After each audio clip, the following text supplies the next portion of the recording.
Hola a todas y todos los que están conectados por televisión abierta, viéndonos en el Canal 1 y los que nos siguen en YouTube. Yo soy Juanita León, la directora de La Silla Vacía. Hoy entrevistamos a Paola Holguín, senadora del Centro Democrático y precandidata por ese partido para la presidencia. En La Silla estamos en nuestra jornada anual de donaciones La Sillatón. Queremos invitarlos a que apoyen a La Silla Vacía para que en esta contienda electoral no sea la desinformación la que termine definiendo las elecciones. Estamos desde la redacción de La Silla Vacía. Hoy estamos con la senadora Paola Holguín como parte de nuestra serie de entrevistas con los precandidatos presidenciales. Hemos arrancado con aquellos que ya llevan un proceso de concertación más avanzado para ir depurando de esta gran lista de 107 candidatos, ir quedando los que van a llegar a primera vuelta, y la senadora Holguín es parte del proceso del Centro Democrático que antes de enero va a escoger su candidato presidencial. Mucho gusto, Paola, qué rico tenerte acá. Muchas gracias, doctora Juanita. Un saludo para usted y para todas las personas que nos ven a esta hora en La Silla Vacía. Bueno, Paola, pues queremos comenzar, senadora, con una serie de preguntas rápidas, personales, para que nuestros usuarios puedan saber un poquito más de quién es usted.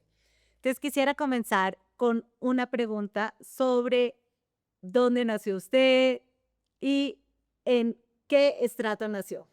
Yo soy paisa, nací en Medellín hace 51 años, en 1973, y nací en una casa, pues me crié en una casa en Sabaneta, estrato 3, en el barrio Entre Amigos, al frente del parque infantil. ¿Y hoy en qué estrato vive? Hoy vivo en estrato 5, en Envigado. Ah, bueno, Sí, camellando, vea. muy bien. Empecé a trabajar antes de los 10, como a los 15 años, y a los 18 empecé a cotizar pensión y ya tengo mis semanas cumplidas. Wow, increíble. ¿Y en qué comenzó a trabajar a los 18 años? A los 15 empecé a hacer postres para vender. Después fui de todo, fui mesera, en todo lo que me salía trabajaba, y antes de graduarme en la universidad trabajé en una ONG que eran las Granjas Infantiles de Jesús Obrero. Bueno, usted sé que es experta en seguridad porque hizo una maestría en temas de seguridad, pero que estudió periodismo, ¿no? Yo estudié periodismo, ese fue mi pregrado, y después hice una maestría en seguridad y defensa en la Escuela de Guerra. Había hecho una maestría en estudios políticos con énfasis en economía y desarrollo. Y después en la Universidad de Defensa en Washington, en el Centro Perry, estudié primero seguridad y defensa y después contraterrorismo y contrainsurgencia. Bueno, pues no es lo normal que un periodista después se mueva a estudiar seguridad, pero no ejerció mucho como periodista. No, la verdad, no fui tan valiente, no fui tan valiente como para ser periodista, pero cuando entré a estudiar periodismo y me preguntó la decana de mi facultad, Luz Gabriela Gómez, ¿por qué vas a estudiar? Le dije, ¿por qué vas a ser presidente? Y después me di cuenta que habían dos temas en los que no le creían mucho a las mujeres: finanzas públicas y seguridad y defensa.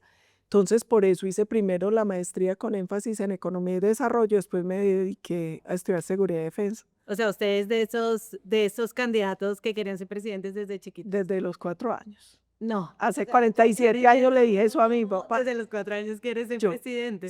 y lo peor es, Cuéntenos un poquito de sus papás, quiénes eran, pero lo dónde peor es vienen, que todo a un ellos eso les cayó como un baldado de agua fría, porque mis papás, mi papá y mi mamá eran del Partido Liberal, militantes. Nunca fueron candidatos, nada, les gustaba ayudar a financiar y ayudar en las campañas. Entonces, claro, chiquitica, en esa época, hace muchos años, pues la gente no se debe acordar, se votaba en unos sobrecitos donde se metía una papeletica. Ese fue mi primer trabajo como militante. Entonces a mí me tocaba chirriquitica empezar a meter las papeleticas en los sobres, y me llevaban a los viernes liberales en Sabaneta a oír los discursos de los políticos. Pero tragedia el día que les dije que yo me quería lanzar. Mi papá me dijo que yo era muy poco seria, que cómo me atrevía a decirle. Le dije, papá, pero si toda la vida me llevaste. No, pero nosotros nunca nos lanzamos, nunca fuimos candidatos. Le cayó como un baldado, pero bueno, yo sentí que esa era la misión de mi vida desde que tenía 4 años, y ellos como que esperaban que algún día cambiara de opinión, y no, no cambié. ¿Quién era su mamá y quién era su papá? Cuéntenos. Mi mamá nació en Sabaneta, en una familia de muy pocos recursos, pero una mujer muy trabajadora, muy berriondita, como era mi tío Hernán el mayor, luego seguía ella, fueron 12 hijos. Mi mamá empezó a trabajar, hizo como hasta tercero de primaria nomás, y tuvo que empezar a trabajar muy rápido para ayudarle a los papás. Muy trabajadora, mi papá era arquitecto, era constructor, mi papá mucho mayor que mi mamá, y común y corriente. Mi mamá muchos años se dedicó como a trabajar, vendía cosas, de hecho tuvo un almacén en Sabaneta y fue muchos años dama voluntaria de la Cruz Roja, muchos años. Entonces esa era otra cosa chévere, que mi mamá sabía mucho de primeros auxilios y un montón de cosas, y hacían esos campamentos de la Cruz Roja y a veces nos llevaba, y tenían como una farmacia para ayudar a la gente, y bueno, fue muy chévere. Ahora, su papá, unas historias de que era testaferro de Pablo Escobar, los jueces obligaron a rectificar Sí. esta información. ¿De dónde salió toda esa Esta historia sale, mi papá toda la vida se dedicó a la construcción, de hecho muchos de los barrios en Envigado, en Medellín, los hizo mi papá, iglesias, colegios, de todo. Y mi papá, al parecer, fue el que diseñó la Hacienda Nápoles y le pagaron con un apartamento. Y ese apartamento, entonces dicen, venga, ese apartamento ese apartamento era de Pablo Escobar, no sé qué. Finalmente mi papá entregó el apartamento, pero él jamás fue procesado ni condenado por ser mafioso o ese tipo de cosas. Lo cierto es que eso se volvió un caballito de batalla para la izquierda. Entonces todo el tiempo dicen que yo pertenezco a la oficina de Envigado, que soy mafiosa, que soy hija de testaferros de Pablo Escobar. Yo pedí todos los certificados a estupefacientes a la fiscalía, a todo mundo. Cuando dicen eso, lo que pasa es que estoy cansada de hacer eso, entonces me toca demandarlo. Roy Barrera se tuvo que rectificar, el representante Osorio se tuvo que rectificar, pero qué cansancio. Y yo lo que le digo a la gente es, venga, ¿por qué no más bien en vez de estar sacando fake y tratando, por qué no miran mi hoja de vida? Y yo toda la vida he combatido el narcotráfico. Y las pruebas están en México, donde tuve el privilegio de trabajar como asesora en el gobierno del presidente Felipe Calderón, pero además muchos años trabajé en USAID, trabajé en Iniciativa Mérida, que era el Plan Colombia para México. Si revisan en Brasil, cada año me invitan que hacen un foro sobre temas de combate al narcotráfico. Yo estuve en Salvador Bahía porque tenían un problema muy grave de crack, y me invitan también año tras año a un foro que hace Curitiba, y todo el tiempo lo he hecho. Entonces qué cansancio, pero bueno, ahí está mi trabajo, que es como lo que lo respalda a uno en la vida. La veo con un crucifijo, entonces supongo que su religión es católica. Sí, pero además muy católica, hasta rezandera me dirán, ¿sí? Y soy católica, practicante, muy devota de la Virgen, y no soy vergonzante. Misa todos los domingos. Trato de ir a misa todos los domingos, hago el rosario todas las noches. Todas las noches reza el rosario. Sí, sí. Dios mío. Sí, rezanderita, dirán. ¿Y su vicio? Mi vicio es trabajar. Yo soy súper adicta al trabajo, horrible, mal, mal. Es muy, muy adicta al trabajo. Ok. Duermo poco y trabajo mucho. ¿Ha consumido alguna droga? No, pero sí he tomado aguardiente. Ah, No voy a decir no, mentira. esa que no. Tinto, whisky, mejor dicho. Y joven, qué papeleta. Ah, sí. Y el aguardientico muy rico. Y ya me gusta mucho que sacaron con menos alcohol el verde. Entonces, ay, el amarillo también es muy rico. Sí, tomo de vez en cuando aguardientico. Bueno, muy bien. ¿Su hobby? Leer, me gusta leer ¿Y qué está y leyendo ahora? comer. No, pues tengo un morro, porque con los foros, entonces estamos cogiendo textos por temas. La semana pasada todo fue el tema de estudiar cómo era la inflación, cómo se medía la inflación, cómo controlan los países la inflación, el tema de canasta familiar y eso. No, En este momento solo por trabajo. Antes sí me encantaba leer de todo, leía biografías, libros de política, pero ahora no me está dando tiempo sino para lo que me toca de... Bueno, ¿y se acuerda por quién fue su primer voto? presidencial? Ay, no me acuerdo. Pero desde que tengo 18 años estoy votando. Nunca he dejado de votar, pero no me acuerdo por quién ¿Y su fue. último voto? El de la campaña pasada fue primero por Fico y después por Rodolfo. Después fue Rod. O sea, usted no apoyó a Oscar Iván Zuluaga, sino se fue por... Pero es que Oscar no fue candidato. Él se retiró. Claro. Él se retiró y él no alcanzó a ser candidato. Pero Él usted estuvo en la le contienda. quitó el apoyo a Oscar Iván No, lo que pasa es que él se retiró. desde antes. No, nunca. Yo siempre que él se lanzaba, yo estaba con él. Siempre, siempre, siempre. Pero en la última, yo estaba de hecho con él haciendo campaña y cuando a nosotros nos sacan de manera intempestiva de la consulta y nos dejan por fuera, él decide retirarse de la campaña. Entonces, cuando él se retira, yo me voy a apoyar a Fico. Ok, bueno, pues quisiera que comenzáramos ya con la política actual. Tenemos aquí este video donde usted habla sobre la importancia de una coalición. La primera que tiene que enfrentar es tener claro que necesita una gran coalición para ganar y para gobernar. Porque Petro era mamón de oposición, remamón de presidente, yo no me lo imagino de expresidente perdiendo.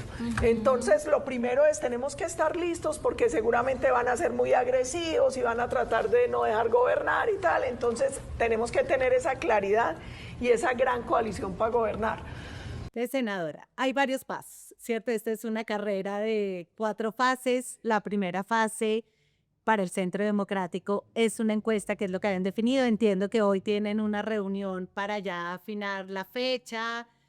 ¿Cómo va ese proceso? Sí, hoy a mediodía tenemos reunión de precandidatos con el director. La idea es, porque nosotros habíamos establecido unas condiciones, pero en ese momento estaba Miguel, nuestro compañero, pero bueno, ahora está el papá y con él hay que entrar a hacer nuevamente la discusión de la firma encuestadora, la fecha, si es una encuesta, cómo se hace, cuál va a ser la muestra, como todo eso. ¿Pero él tiene dudas sobre que haya una encuesta o es Pues, simplemente una pues cuestión de quién hace la encuesta? no sabemos porque la reunión sobre el tema Como ya, por él. no, es por la dirección del partido. No habíamos discutido los 5 sentados a ver qué es lo que... Yo espero que se mantenga la encuestadora internacional y los tiempos que eran como finales, era como principios de diciembre o enero, algo así. Senadora, si la fecha de la encuesta se hace a finales de diciembre, como lo habían dicho antes, o comienzos de enero, no se podría usted volver a lanzar al Senado si no gana esa encuesta. ¿Usted está de acuerdo con eso? ¿No quiere volver al Senado? Sí, no, lo que se determine ahí en consenso con todos está bien para mí, no. Pero ¿cuál sería su preferencia? ¿Que se pudiera hacer antes para que las que no queden puedan ir al Senado o no? Yo en eso soy muy tranquila, lo que ellos determinen, yo creo que está bien. Nosotros lo que tenemos que buscar es que logremos consenso y que todos estén tranquilos para que no hayan fisuras, para que no hayan problemas. Y yo no, yo en eso como que soy muy tranquila, lo que diga. Ahora, como se usted de conciliadora, un poco la percepción que se tiene desde afuera es que de todos los precandidatos usted ha sido como la más abierta a la entrada de Miguel Uribe, la más tranquila con eso, pero sin embargo, usted, Paloma Valencia y María Fernanda Cabal son muy unidas, se ven como casi que un bloque las 3 mujeres. ¿Ve una posible como decisión de último momento de algunas bajarse para que la otra le gane a Miguel Uribe o Noso- eso no lo ve como una posibilidad? Nosotros no hemos hablado de eso y yo creo que ni siquiera tocamos el tema porque entre las 3 nos respetamos mucho y respetamos mucho el proceso que tiene cada una. Pero esa alianza entre nosotros sí tiene 2 objetivos muy claros. El primero es que yo lo tengo que decir, yo tengo 51 años y a mí nunca me había tocado que para la gente fuera problema que yo fuera mujer. O sea, yo casi toda mi vida he trabajado temas de seguridad y defensa con soldados, policías y siempre ha sido como el tema súper respetuoso y usted sí sabe, opina y dice y tal. Y esta vez, por primera vez, me encontré con gente que decía, no, es que Colombia no está preparada para una mujer presidente. Y yo, ¿quién dijo que los países se preparaban para que los gobernara una mujer? Las mujeres nos preparamos para gobernar los países. Entonces, ese primer choque. Y empezamos a encontrar otro mito en los recorridos, y es que las mujeres eran enemigas entre ellas. Entonces a nosotros nos decían, no, es que el peor enemigo de una mujer es otra mujer, no sé qué. Nosotros dijimos, venga, vamos a empezar a salir juntas primero para enviar el mensaje de que es tiempo de una mujer. Y dos, que las mujeres no tenemos que ser enemigas, que las mujeres podemos cooperar entre nosotros, que unidas somos más fuertes, que unidas llegamos más lejos. Y ese era el objetivo, y ese es el objetivo de enviar ese mensaje, que nos vean juntas, que vean que se puede hacer una sana emulación entre mujeres, porque a mí, yo digo la verdad, esta campaña me ha servido para cambiar muchas cosas que yo pensaba diferente. ¿Cómo que? Por ejemplo, yo decía, para evitar la violencia de género, lo único que necesitamos es que las mujeres sean económicamente independientes.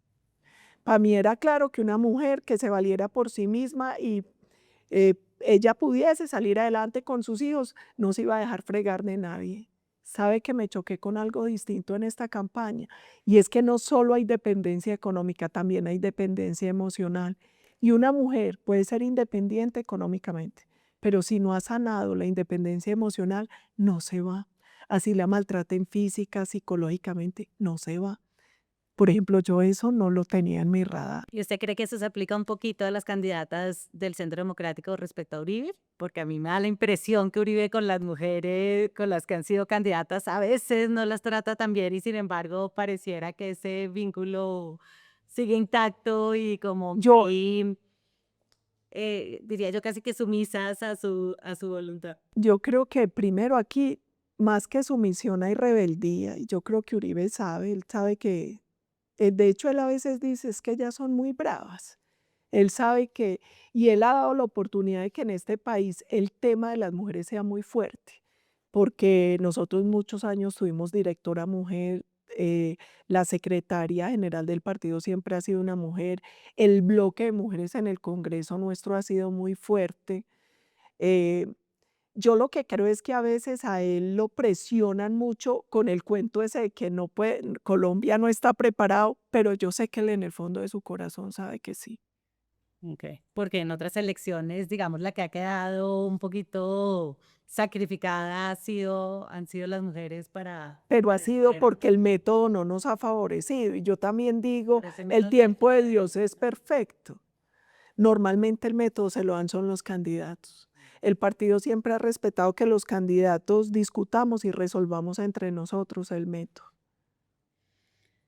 Entonces cree que eso no va a pasar eso. Y después, ¿cuál es la siguiente fase? Bueno, Después entonces viene escogemos una. noviembre, ujú. El candidato nuestro va a una consulta más amplia en marzo, Y y en el que esa salga de ahí, consulta están en conversaciones Uribe con Vargas Lleras.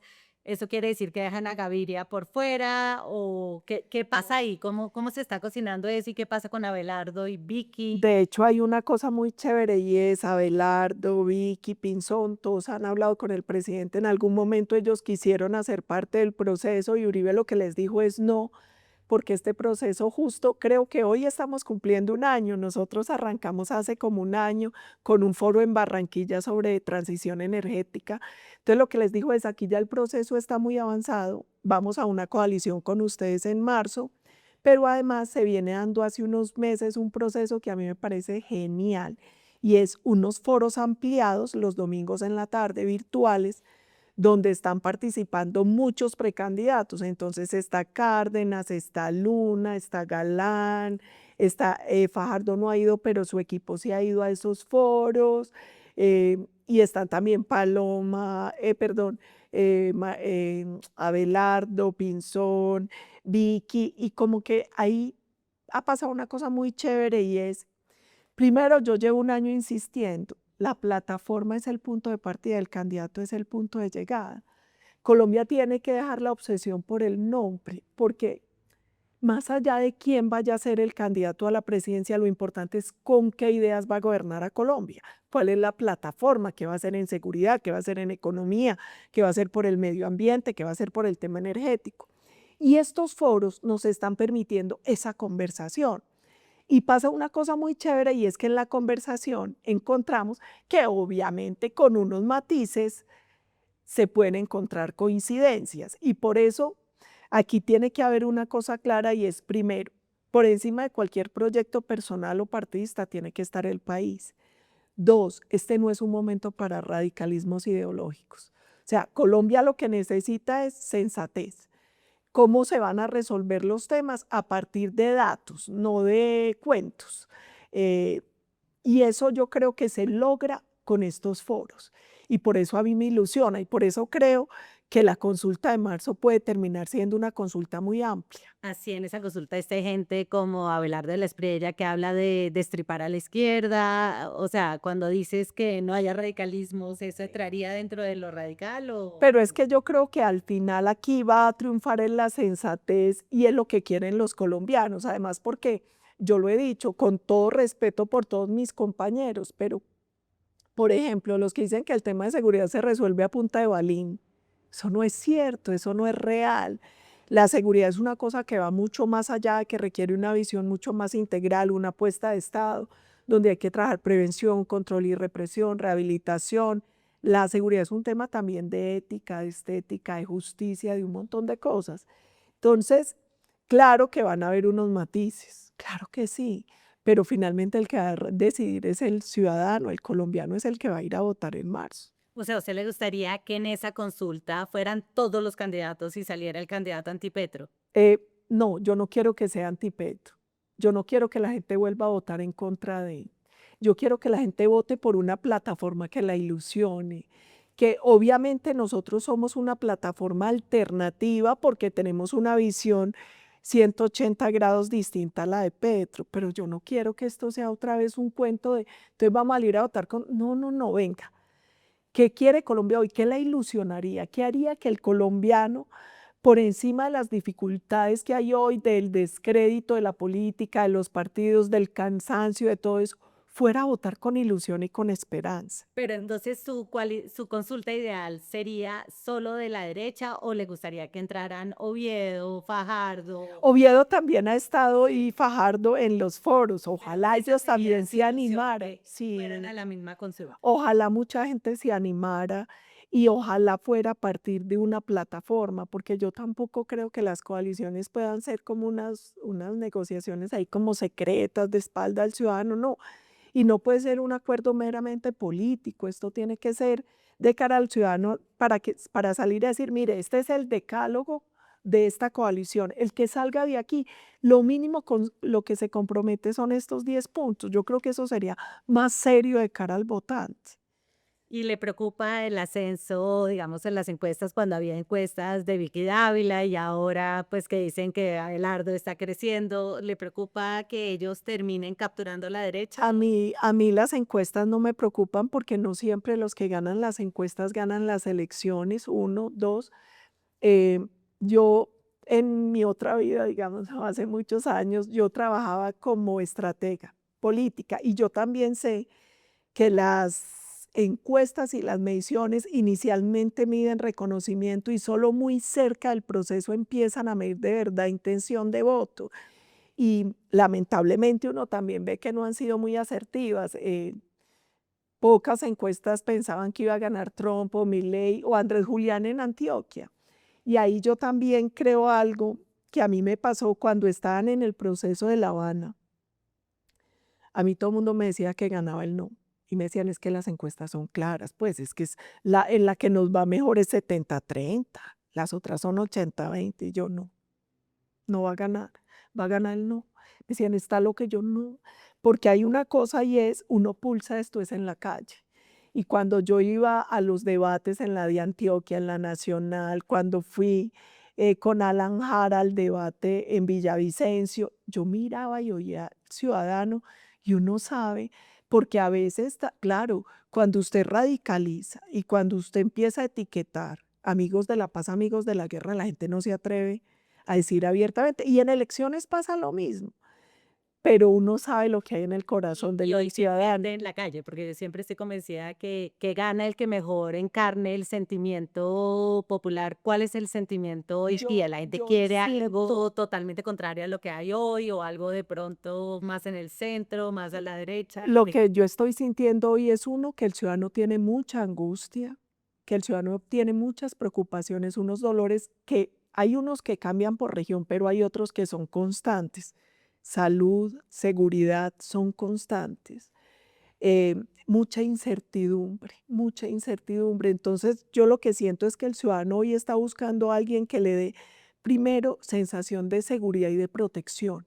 O sea, yo lo voy a cuidar y lo voy a, y me voy a hacer reventar por usted. Yo por eso he dicho, pareciera que el ciudadano quiere hoy a alguien que lo cuide con la fiereza que una mamá cuida a un hijo y que más allá de esos discursos facilistas y radicales, le muestre un plan sensato para resolver los problemas, porque la otra cosa es, a veces uno se deja arrastrar por la creencia de que el ciudadano es simplemente los likes y que ya hay, pero el ciudadano piensa más de lo que uno cree, el ciudadano es más sensato de lo que la gente cree, y yo siento que en esta elección va a primar esa sensatez. ¿Y cree que esa sensatez modera a la gente o que la gente se va a ir, que el péndulo se va a ir para el otro lado? Yo creo que el ciudadano quiere firmeza, pero no radicalismos, porque el ciudadano también sabe una cosa que para mí es muy peligrosa, y es que Colombia empieza a entrar en un movimiento pendular que no le permita avanzar. Avanzar requiere alejarse de los radicalismos y a ver sensatamente. La seguridad no es un tema de izquierda o derecha, es un bien público que el Estado tiene que garantizar, es un derecho humano. ¿Cómo lo vamos a garantizar? La gente quiere un plan. La gente sabe que eso de decir balín, balín no es cierto. La gente quiere un plan. Necesitamos que la gente tenga plata en el bolsillo. Necesitamos que la economía crezca y que tenga más empleo formal. La gente sabe que eso requiere un plan. La gente, y yo estoy convencida que la gente quiere eso, quiere certezas, quiere un plan. La gente desconfía de las soluciones fáciles porque ya vio que finalmente el populismo no funciona. El populismo no es de izquierda o derecha, es una forma de gobernar, es una forma de hacer política y es dañino sea izquierda o derecha. Y yo creo que el ciudadano sabe eso. Senadora, entonces usted no está viendo tampoco como un regreso a la época de la seguridad democrática de Uribe.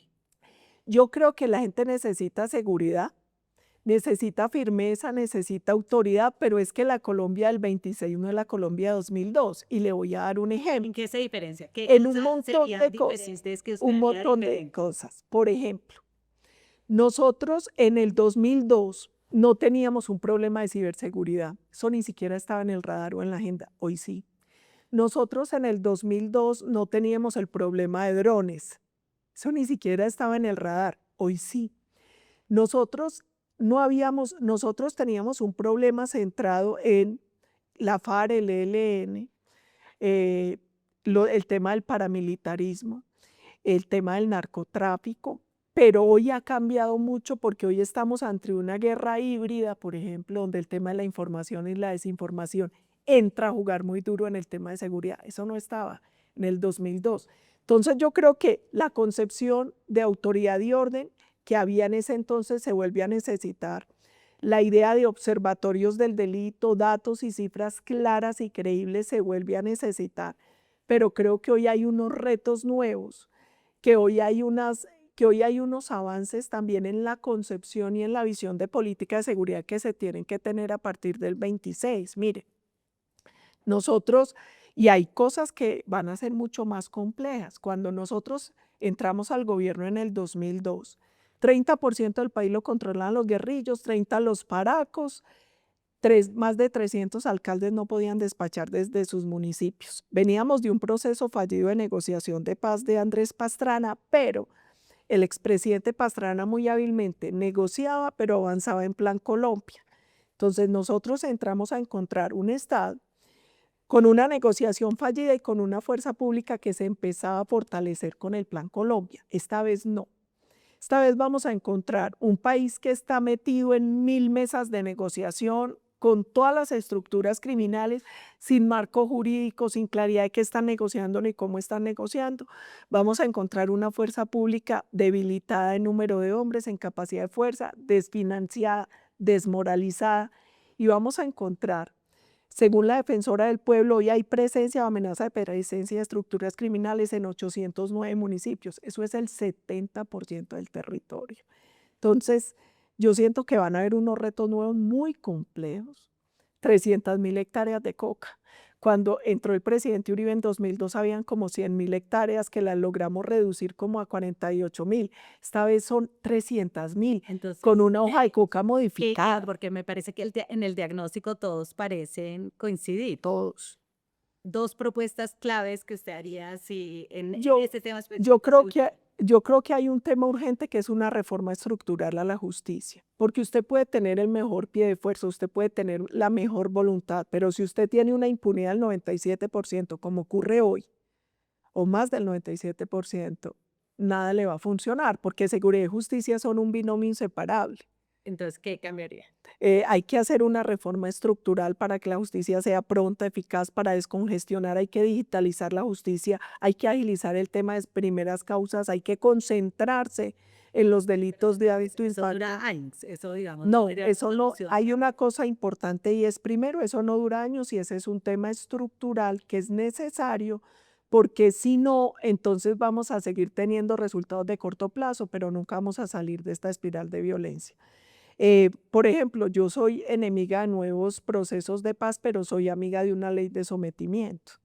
O sea, usted sí está de acuerdo con sacar la ley de paz total que le apuesta a ese sometimiento No, para yo, conectar el golpe. es que el gobierno presentó una pésima ley de sometimiento. Yo sí creo que hay que hacer una ley de sometimiento corrigiendo los errores que se han cometido hasta ahora. Dos errores que corregiría. Por ejemplo, esa diferencia como si existieran bandidos de primera y de segunda dando cierto reconocimiento político a FARC y ELN, no, eso es un cartel de narcotráfico y todos son estructuras criminales que tienen que tener el mismo tratamiento. Segundo error que hay que superar, que todas dicen que las víctimas son el centro y en ninguna las víctimas han sido el centro.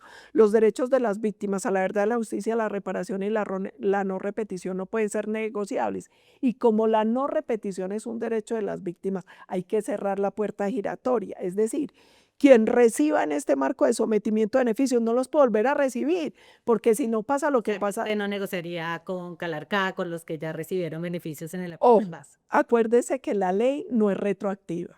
Entonces, ellos entrarían hoy, pero no podrían volver a entrar nunca más. Y entran bajo el marco jurídico de sometimiento que vamos a establecer nosotros. Y para esa justicia, verdad y reparación crearía otra gente. No, no. Dentro del marco de justicia ordinaria, como se hizo en la Ley de Justicia y Paz, ahí no se tuvo que crear ningún otro tribunal. Se puede hacer en el marco de justicia ordinaria. Okay.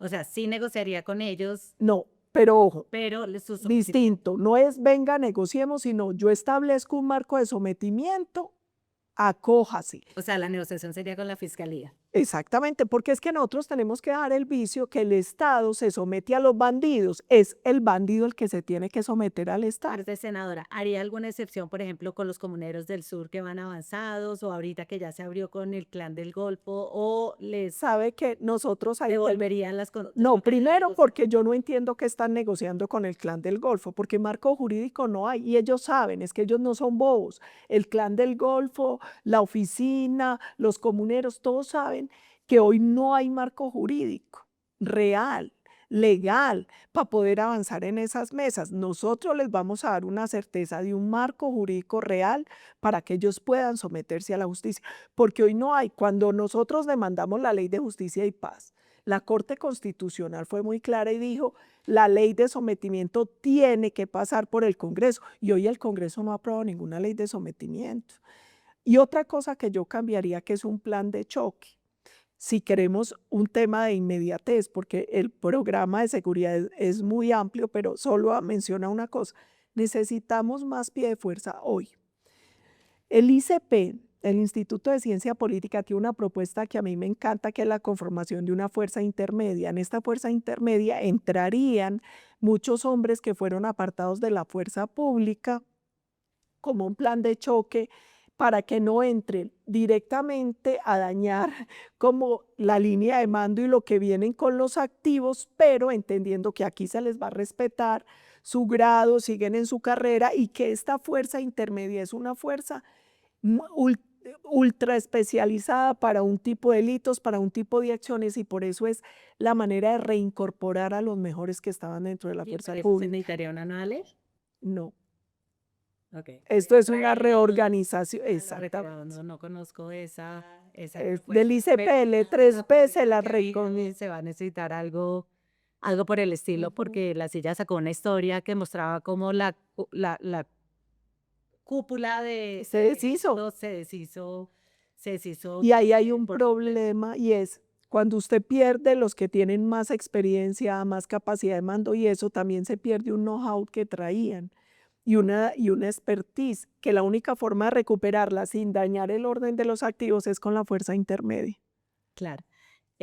Senadora, usted tiene una valla muy interesante que dice que ¿no? A la La diestra. diestra menos siniestra. Exacto, a la diestra menos siniestra. Cuando habla de siniestra, ¿se está refiriendo a qué? Más derecha menos izquierda. Y me encanta es porque yo quiero abrir el debate. ¿Cuál Y de- quiero abrir el debate de lo siguiente. Apelemos a la sensatez. Porque hoy la fácil es la etiqueta, izquierda o derecha, entonces diestra, siniestra. Yo quiero que abramos el debate, porque muchos temas a nosotros nos han hecho creer que son de un lado o del otro. La seguridad de derecha, no es que si la seguridad es un derecho humano, un bien público, eso no es un tema ideológico. Que el tema social, que es un tema de izquierda, eso no es cierto. Pierde todo el soporte una democracia cuando no ayuda a superar los problemas de pobreza y de inequidad, que no es igualdad, inequidad. Entonces yo dije, vamos, porque esa valla yo la puse hace muchos años, era distinta, pero decía, qué casual que derecha es diestra, izquierda es siniestra, y eso empezó a abrir un debate, pero se murió. Yo quiero que volvamos a abrir el debate. Y es porque yo creo que hoy hay 3P que están afectando al mundo, no solo a Colombia. Polarización, posverdad y populismo. Las 3P de Moisés Naim. De Moisés Y de Naim Duque, ¿no? y de Iván Duque y de todos los escritores, porque ese es un dolor hoy. ¿Cómo se superan estas 3P? Con más verdad, más diálogo popular y más fondo en el debate político.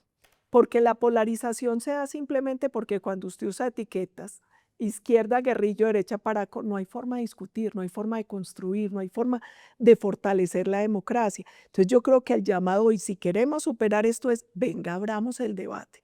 Venga, abramos el debate de fondo y un debate con datos, un debate con cifras, un debate que establezca de verdad el plan y la hoja de ruta. Senadora, hablando de la polarización desde la derecha, pues hay muchos comentarios que uno podría interpretar como polarizantes, como que reducen, digamos, a los contrincantes de izquierda. Yo quería traer a colación unas declaraciones que usted hizo sobre Daniel Quintero, por ejemplo.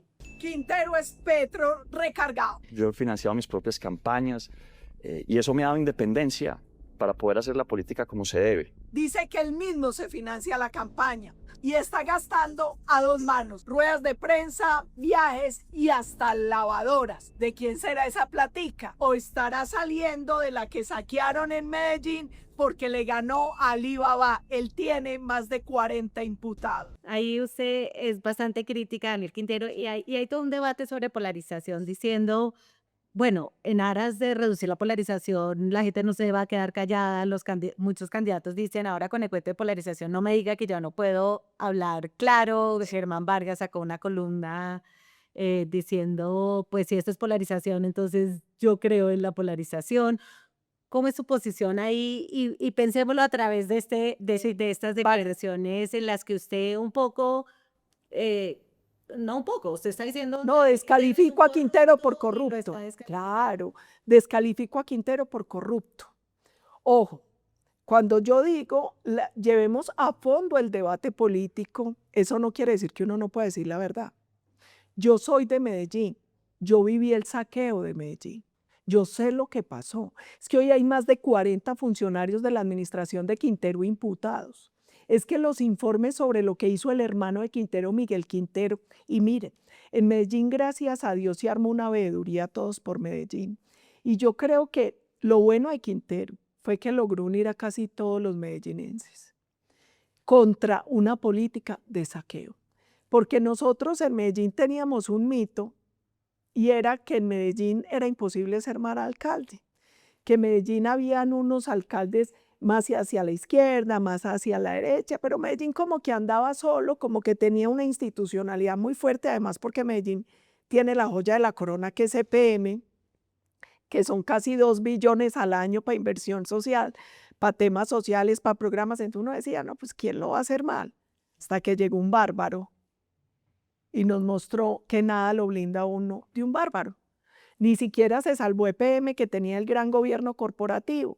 Entonces, ojo, ese es un video. Y de esos videos yo he sacado un montón, pero también hay un montón de 15 minutos donde digo cuáles son mis propuestas de salud, de seguridad, de energía, de no sé qué. Lo que pasa es que uno tampoco puede hacer política con miedo. Y yo creo que las cosas hay que llamarlas por su nombre. Y a mí me angustia, ¿verdad?, el tema de Quintero. A mí me ¿Qué angustia... le angustia al Quintero? Me angustia que yo siento que él es un encantador de serpientes, que yo siento que así como en su momento engañó a Medellín, puede engañar a Colombia, y que a veces la gente cree que es mentira lo que pasó en Medellín. Lo que pasó en Medellín fue muy grave, fue muy grave. Y yo creo que eso no hay que pasarlo de agache. Bueno, senadora, en las últimas semanas han pasado varias cosas sobre las que usted se ha pronunciado. Está el Nobel de María Corina Machado. Acá tenemos sus declaraciones al respecto.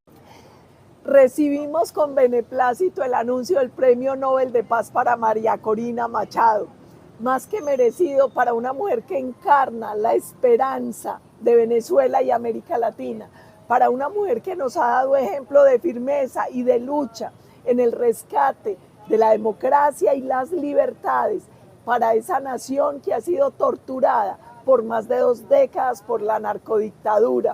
Usted elogia a María Corina. Nosotros en La Silla hicimos una historia diciendo cómo este Nobel de alguna manera era como una bofetada a Gustavo Petro también, o más que a él, como a la política de acercamiento con Maduro, y pues los trinos posteriores de Petro eh, criticando a María Corina, denigrando un poquito de su Nobel, un poco confirman que él no lo recibió bien. Eh, ¿Cuál es su posición frente a esa relación con Venezuela? ¿Qué perspectivas le ve? ¿Cree que Trump, esto de bombardear las lanchas, de pronto tener una intervención militar como lo ha anticipado en New York Times, lo ve como algo peligroso o lo ve como algo bueno para Colombia? Varias cosas. La primera es, yo he sido muy crítica. Yo en mis 3 años en el Congreso he estado siempre en la Comisión Segunda y siempre he sido parte de la Comisión Asesora de Relaciones Exteriores, donde están los expresidentes.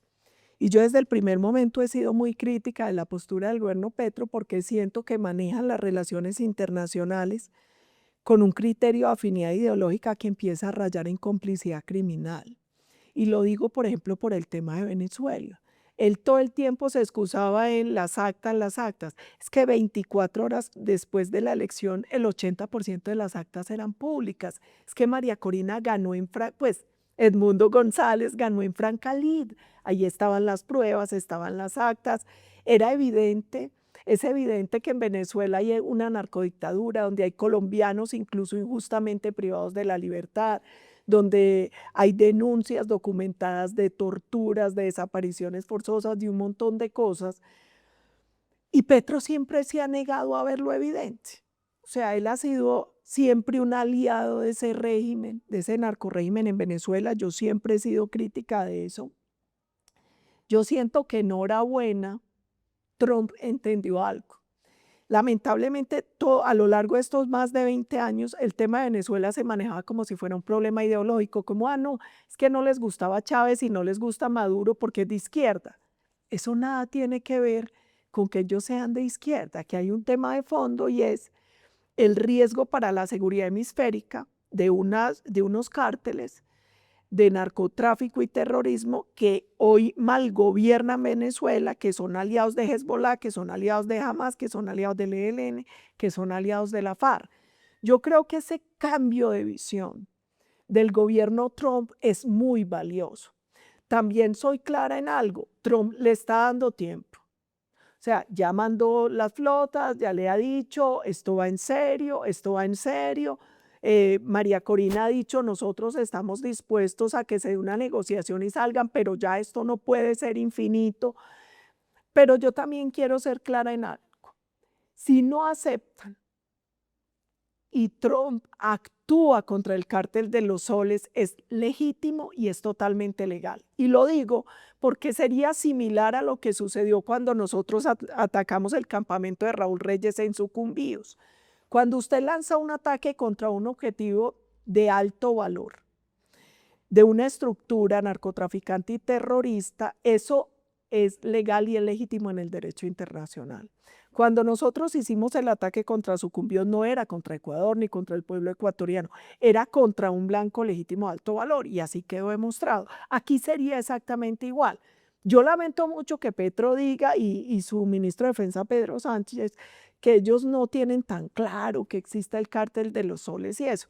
Desde finales de los 90 hay información sobre el cártel de los soles. En Colombia hay suficiente documentación de inteligencia sobre la existencia de ese cártel y la alianza de ese cártel con el ELN y la FARC. Y si eso no es suficiente, desde más o menos el 2015, hace 10 años, hay unas órdenes del Distrito Sur de Nueva York contra Maduro y con sus compinches sobre el tema de tráfico de drogas, tráfico de armas, incluso en un proceso donde se condenaba a Maduro y varios de ellos estaba en su momento Santrich e Iván Márquez. Entonces es ridículo que digan que no sabe, que el cártel no existe. Existe y yo sí celebro esta nueva visión del gobierno de Estados Unidos. Senadora, pero esta teoría de que uno puede, que podrían disparar, digamos, atacar al cartel, ¿no le crearía un riesgo muy grande para Colombia, donde usted misma dice que la defensora ha dicho que 800 municipios tienen presencia de estas mismas organizaciones criminales? O sea, ¿cómo, pues usted es senadora de una comisión de relaciones internacionales, no pone esto a Colombia en mucho peligro? No, yo creo que no, además porque ya en 11 meses seguramente va a estar un gobierno con toda la voluntad para combatir el narcotráfico y el terrorismo. Es que aquí el ataque es porque ¿quién es el cártel el que gobierna Venezuela? Es el cártel de los soles el que gobierna Venezuela.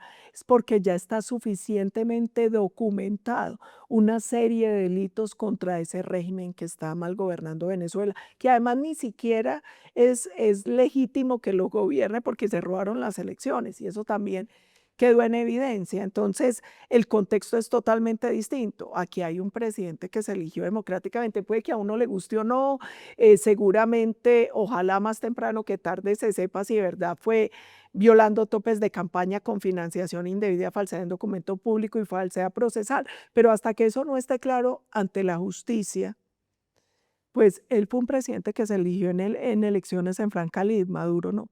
Y usted está convencida que se va, por lo visto, por sus declaraciones. ¿Qué se va quién? Que Los dos. Que Petro se va el día que... Estoy convencida que van los dos, que se va Maduro y que se va Petro.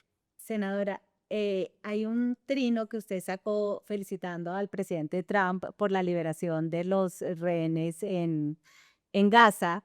Y yo le pregunto, más allá, digamos, de este éxito evidente del presidente Trump, ¿qué tanto cree que va a jugar este tema de Gaza? Uno de, pues, el presidente Duque, afín a pues, de su partido, se tomó la foto con Netanyahu. No sé si usted sacó un trino al respecto, pero ¿cómo vio esa visita del presidente Duque a Netanyahu? Yo quiero afirmar varias cosas. La primera, nosotros siempre hemos defendido el derecho del pueblo israelí, de los palestinos, a vivir en paz. Siempre. Nosotros lo que no podemos defender es una organización terrorista como Hamas, porque mal haríamos nosotros que hemos sido por décadas víctimas del terrorismo aplaudiendo el terrorismo en otra parte. Y yo creo que ahí hay que establecer una clara diferencia entre el pueblo palestino y los terroristas de Hamas. Yo celebro lo que logró Donald Trump, que fue no solo que entregaran a los rehenes y esta hoja de ruta de pacificación de la Franja de Gaza, sino que ya ha intervenido en 80 guerras, en 8 guerras, perdón. O sea, él ha logrado que se negocien 8 conflictos, o sea, ni la ONU en 80 años había llegado tan lejos. Entonces, ahí aprendió uno una cosa, esa visión de Trump no es tan terrible como todos la pintan. ese cuento de si quieres la paz, prepárate para la guerra es verdad. Al final del día uno se da cuenta que usted establece una hoja de ruta y una salida negociada, pero tiene que haber presión para que opten por esa hoja de ruta. Y eso fue lo que pasó entre Israel y Palestina, eso es lo que ha pasado en los otros 7 conflictos donde él ha logrado una negociación. ¿Qué angustia tengo yo? Un dato que está un poquito en duda, ¿no? Que hayan sido 8, pero bueno. Pero yo creo que sí, pero ahí hay unas negociaciones que sí han logrado ir saliendo adelante. ¿Qué es lo importante ahora? Que de verdad se mantengan, que de verdad se materialicen, porque finalmente cada negociación es una intención y obras son amores, no buenas razones. Lo que necesitamos es que esa intencionalidad se materialice, es decir, que de verdad cesen estos conflictos, que los países sí puedan empezar a convivir en paz, porque uno sí veíamos que había un retroceso en las últimas décadas en generación de nuevos conflictos, pero también en percepción de la democracia, que a mí eso me angustia. La gente cada vez encuentra más inútil la democracia, encuentra más inútil los organismos internacionales, porque la gente siente que siempre llegan tarde. Entonces, yo creo que esta es una buena oportunidad para que abramos el debate para revalorizar la democracia, para que esa lucha por el entendimiento, por la diplomacia, por el papel que tienen que jugar los organismos internacionales, también se ponga sobre la mesa. ¿Qué opino de la foto de Iván Duque con Netanyahu? No me va a la Es que pregunta. no, lo que pasa es que yo ahí tengo un problema, y es que yo soy amiga de Israel. Yo creo en el Estado de Israel, yo creo en un presidente que también fue elegido democráticamente, y yo siempre he cuestionado algo, y es que toda la visión que se vendió sobre Israel fue a partir de la respuesta al ataque terrorista. Es decir, pareciera que en el mundo quisieran borrar que ese 7 de octubre del Claro, 2023 pero hay un fue la... concepto de proporcionalidad en el derecho Claro, internacional. y abramos ese debate, pero abrámoslo teniendo en cuenta qué pasó antes. Pero todo el mundo quiso borrar los 1.200 muertos, los 250 secuestros. Eso no se puede borrar. Es que después del Holocausto ese fue el ataque más duro contra el pueblo judío. Esa fue la muestra más grande de antisemitismo. Y mire, yo soy parte de una organización de parlamentarios que luchan contra el antisemitismo en América Latina. Esa organización se conformó en Argentina. Y cuando nosotros hacíamos el análisis, esa organización se forma porque después de la respuesta a Israel, el discurso antisemita se disparó en el mundo y en las redes. Entonces, lo que yo digo es, hay que aprender a juzgar todo, no una parte para beneficiar al ¿Todo considera que hubo un genocidio o no? Yo, juzgándolo todo, no, lo que creo es que los organismos tendrán que hacer una investigación sobre la respuesta, pero la tienen que hacer teniendo en cuenta cuál fue el ataque que dio origen a la respuesta. O sea, usted tiene dudas de que haya habido un genocidio. Digamos, las imágenes que hemos visto de Sí, imágenes también vimos en la época del estallido social de nos están matando, y después vimos que muchas de las imágenes eran falsas, eran fake. Entonces, yo siempre he creído, porque yo no estoy en Gaza, yo no estoy en Israel, yo no tengo toda la información de primera mano para poder juzgar qué fue lo que en realidad pasó. Lo que yo estoy pidiendo es, a la hora de juzgar, juzguémosla completa. Desde qué originó la respuesta, cuál fue el ataque y cuál fue la respuesta. Okay. ¿Y cree que Trump jugará un papel en las elecciones colombianas o no? Estados Unidos siempre ha sido muy respetuoso de los procesos democráticos internos. Yo estoy segura que esta vez es exactamente igual. Yo no veo a Donald Trump interfiriendo en un proceso en Colombia. Yo lo que sí creo es que nosotros tenemos que recuperar unas sanas relaciones bilaterales. Estados Unidos es uno de los primeros países con los que Colombia estableció relaciones diplomáticas. Tenemos más de 200 años de relaciones diplomáticas ininterrumpidas, que han sido además bipartidistas. Yo creo que ese relacionamiento serio, tranquilo, entre las dos naciones con nuestro principal socio comercial, hay que recuperarlo. ¿Y cree que entrar a la franja de la seda pondría en riesgo esa relación o usted estaría de acuerdo con seguir adelante con ese memorando? Yo ya dije que yo no mantendría el memorando. Yo estoy en desacuerdo con el ingreso de Colombia a la franja de la ruta y la seda, y lo dije ¿por qué? porque en el análisis que hicimos con el equipo de qué pasó con los países que empezaron a entrar a esa franja, encontramos varias cosas. Una, opacidad en la contratación. Dos, que hay mucha presión de China a favor de sus empresas y para entrar en unos sectores estratégicos como puertos, carreteras, el tema de minerales que no han sido bien concebidos. Entonces, ¿yo qué he dicho? ¿Hay que tener relaciones comerciales con China? Sí, claro que sí, pero hay que exigir que esas relaciones se den en un marco de transparencia, que se hagan que todos los procesos que hagamos con China entreguen todas las garantías también a nuestras empresas, a nuestra soberanía, porque yo he visto que eso se ha visto afectado en muchos países. Por ejemplo, todo el desmadre que se armó en Perú con el puerto de Shanghái, lo que pasó con el centro de observaciones en Argentina. Entonces yo lo que pediría es, las relaciones se tienen que dar, pero se tienen que dar en un marco de transparencia, en un marco de respeto, porque además yo he padecido la agresividad de la diplomacia china. El anterior embajador de China en Colombia me amenazó. No. Claro que porque yo era amiga de Taiwán. Entonces me dijo que yo estaba poniendo en riesgo mi futuro económico y político por ser amiga de Taiwán, y yo lo que le dije es: qué pena, yo soy amiga de mis amigos, yo soy amiga de Taiwán, no soy enemiga de China, no me vuelva enemiga de China. Y cuento esta anécdota porque yo no estoy de acuerdo con que la relación se vuelva una relación de chantaje. Claro. Y entrar a la franja de seda implica que Colombia rompa con Taiwán. Bueno, le voy a hacer una serie de preguntas más rápidas para terminar esta entrevista. Una política del presidente Petro que usted continuaría.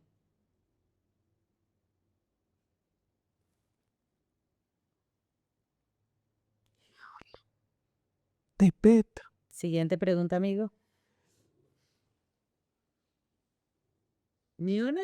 Es que aquí estoy revisando. Bueno. ¿Cree en la Asamblea Constituyente? No, yo lo que digo es que cualquier presidente, Petro o el que sea o el que venga, si quiere hacer una reforma constitucional, la haga acorde con los parámetros que establece la propia Constitución. Creo que este es un momento de mucha incertidumbre y que eso solo genera más incertidumbre y más problemas para el país. ¿Minería y petróleo en la Amazonía? Aquí hay una cosa importante y es, yo soy defensora de todo el tema minero energético y de hidrocarburos, pero también creo que tenemos que aprender a conservar produciendo, a producir conservando. Cada proyecto minero energético tiene que ser analizado a fondo, porque hay zonas donde el costo es tan alto que es mejor no hacerlo. Pero esto no es de generalidades. En mí nunca van a encontrar a alguien que diga no a la minería, no a los hidrocarburos. La Amazonía por su... Nosotros creemos que la Amazonía hay que protegerla, que es el pulmón del mundo, que ahí hay otras formas de generar recursos, por ejemplo, con bonos de carbono, que eso es muy importante. Pero también creo que debemos hacer un llamado al debate técnico frente al tema de minero energético. ¿Fracking? Sí. Y aquí yo quiero ser clara en algo. Ese fue uno de los debates. A mí me encanta que ahora hasta Claudia López defienda el fracking, porque yo creo que a la gente la envenenaron sobre el mecanismo de fracturación hidráulica sin conocimiento técnico. Estados Unidos hace décadas hace fracking, tiene más de 1 millón de pozos con fracking, y el fracturamiento hidráulico hoy no existe una sola prueba concluyente de que tenga efectos negativos en el medio ambiente, y además el fracking, que son los yacimientos no convencionales, emplean incluso menos agua que los yacimientos convencionales. Colombia hoy tiene proyectos que ya tienen licencia para hacer fracking. Yo no entiendo por qué los gobiernos no lo han hecho, y menos en un momento como este que es crítico para la seguridad energética de Colombia. ¿Hay que recortar el gasto público? Del todo. Yo creo que nosotros tenemos un problema hoy, es una gran presión por un exceso de gasto público, por un Estado que es gigante. Hoy lo que muestra el mundo es que digitalizando, que es clave, se puede ayudar a combatir la reducción, a combatir la corrupción, a reducir el tamaño del Estado. Y yo a mis alumnos les decía siempre en clase: mire, imaginemos el país como un partido de fútbol, donde hay un equipo de 11, otro equipo de 11 y 3 árbitros y VAR. Los jugadores son los empresarios y los trabajadores que generan riqueza. El Estado es el árbitro del VAR, porque el Estado solo tiene como unas funciones básicas de seguridad, justicia y garantizar que se respeten las reglas de juego para que la cancha esté equilibrada. Los que meten los goles, los que generan riqueza son los empresarios y los trabajadores. Y por eso yo siento que hay que hacer una reducción ostensible del Estado, número de ministerios, de embajadas y consulados, un montón de cosas. Y sobre todo, y no es solo reducir el tamaño del Estado, también generar eficiencias en el gasto público. El gran aumento de la nómina es porque se le triplicó el sueldo a los soldados y policías. ¿Está de acuerdo con esa política de Petro? Aquí hay varias cosas. Primero, eso no es cierto. El gran crecimiento de la nómina fue porque se dispararon las OPS. Fue porque este país, este gobierno generó un montón de contratos y una nómina paralela súper alta. Aquí hay un montón de gastos onerosos que no deberían existir. Ese cuento de que se triplicó, no. A unos soldados profesionales, a unos se les aumentó evidentemente el salario. Yo estoy de acuerdo con que aquí hay que cuidar maestros, ojo, aquí hay que cuidar maestros, personal de salud y soldados y policías, porque de los tres depende mucho la vida, ¿no es cierto? Pero yo también creo que, por ejemplo, hoy hay ¿para qué abrieron la FAO? ¿Para qué el Ministerio de la Igualdad? ¿Para qué ese montón de OPS que están disparados? Yo creo que todo eso hay que recortar. ¿Usted qué priorizaría? ¿Becas de ICETEX o cupos de universidades públicas? Yo lo que creo es que aquí tenemos que mantener una combinación. Cuando hablamos de educación pública, la educación pública implica financiar oferta y demanda. Yo, por ejemplo, soy la autora de la ley que le dio 500.000 millones de pesos más en la estampilla a la Universidad del Valle y a la Universidad de Antioquia. Yo soy autora de la estampilla pro Universidad Digital, que la IU Digital de Antioquia es la única universidad 100% digital de Colombia. Yo le creo a eso, pero yo también le creo a los vouchers. Yo también creo que es bueno financiar y que el estudiante decida dónde quiere estudiar, si en la pública o la privada. Entonces, para mí, educación pública permite financiar oferta y demanda. ¿Cree que si condenan en segunda instancia a Uribe, es válido que él siga siendo como el eje de esa coalición de derecha? Lo que pasa es que yo tengo certeza en la inocencia del presidente Uribe. Así la justicia diga otra cosa. Y yo espero que la justicia, que se obre en justicia, porque la otra cosa es que nosotros hemos visto que este ha sido un proceso sumamente politizado, un proceso donde no se han dado las garantías necesarias y así lo hemos denunciado en Colombia, así lo hemos denunciado ante la comunidad internacional. ¿Legalización de la cocaína? No, yo no estoy de acuerdo con la legalización de la droga. En los países donde se ha legalizado, se han abierto coffee shop y eso no han resuelto nada de fondo. Entonces, no. ¿Feminista o no feminista? Yo lo que creo es que nosotros necesitamos, yo creo que hay que luchar por los derechos de las mujeres, igual trabajo, igual salario. Hay un montón de campos donde todavía tenemos que avanzar, pero si ustedes me dicen, para ser feminista hay que defender el aborto como derecho, entonces no soy feminista. Ni siquiera hasta los primeros 3 No, meses. no por una cosa, porque yo he dicho, yo nunca voy a juzgar a una mujer que decida abortar. Yo no soy Dios para juzgar a nadie. Pero sí creo que uno como Estado tiene que dar alternativas distintas a que una mamá tenga que matar a su hijo en su vientre. Mi obligación como jefe de Estado es permitir que las mujeres tengan otras alternativas. Al final del día la decisión la toma ella, pero yo como Estado sí tengo que ser capaz de decirle, mire, hay otras opciones. Pero no legislaría en contra de la sentencia que permite el aborto hasta la semana 24. Yo lo que creo es que ese es un debate que se tiene que abrir de cara al país, porque además aquí hay un problema y es que en temas como el aborto, la Corte sustituyó al Congreso. ¿Y usted cree que el Congreso debería? Debería ser el Congreso o en su defecto, pues los ciudadanos a través de un mecanismo popular. ¿Matrimonio gay? Yo creo que las parejas del mismo sexo en el gobierno de Uribe se estableció por primera vez que empezaran a tener derechos, que yo creo que eso es clave, por ejemplo, el tema de salud, el tema de pensión. Yo también soy clara en que hay una definición donde se supone que el matrimonio católico es entre un hombre y una mujer, eso lo establece la Iglesia, pero las uniones se formalizan hoy a través de otros mecanismos. ¿Hay que tener hijos? A ver, nadie, yo soy en eso, yo creo que el Estado no se tiene que meter en la vida de nadie ni puede obligar a nadie a nada.